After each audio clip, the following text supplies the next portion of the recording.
झाड म्हणालं फांद्यांना, झाड म्हणालं फांद्यांना, उद्या मला मारणार आहेत.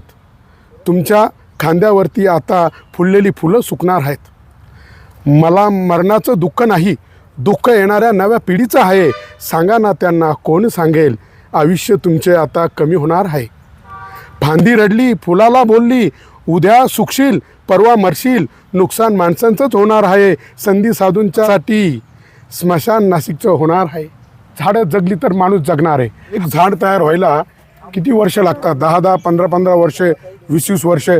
आणि तपोवनातलं बघा, आता तुम्ही हे झाड बघाल, हे सुद्धा तुटणार आहे. बघा या झाडाचं, बघा हे किती आयुष्याचं वय किती असेल, म्हणजे आमचा जन्मही आम्ही झाला नसेल एवढं वय या झाडाचं आहे. सीताराम सीताराम सीताराम. हे तुम्ही आता ज्या झाडाच्या आसऱ्याला बसले ते झाड पण तुटणार आहे. कसं वाटतं तुम्हाला? झाड तर तुटायला नाही पाहिजे. नाही तुटायला पाहिजे. तुम्हाला काय वाटतं? आता हे जे साधू येत आहे आणि या साधूंच्या साधूग्रामसाठी तोडलं जाते, तर हे काय वाटतं तुम्हाला? हे साधूंचं नाव आहे. साधूंचं नाव आहे. साधूंचं नाव आहे.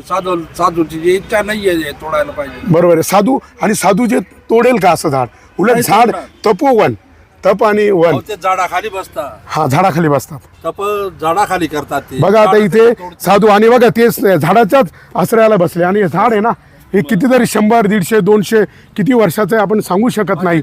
हा, आणि आज याला तोडायचंय. अरे झाडावरून प्राजक्त ओघळतो त्याचा आवाज होत नाही, झाडावरून प्राजक्त ओघळतो त्याचा आवाज होत नाही. याचा अर्थ असा नाही की त्याला इजा होत नाही.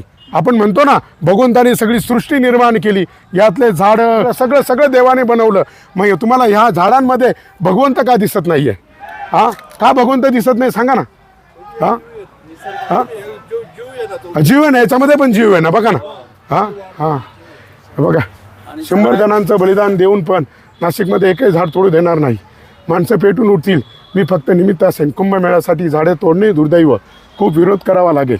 बघा इथं सयाजी शिंदे अभिनेता, मी त्यांचे आभार मानेल की त्यांनी इथे येऊन या जनतेला, नाशिककरांना एक बळ दिलं की झाडं तोडून देऊ नका.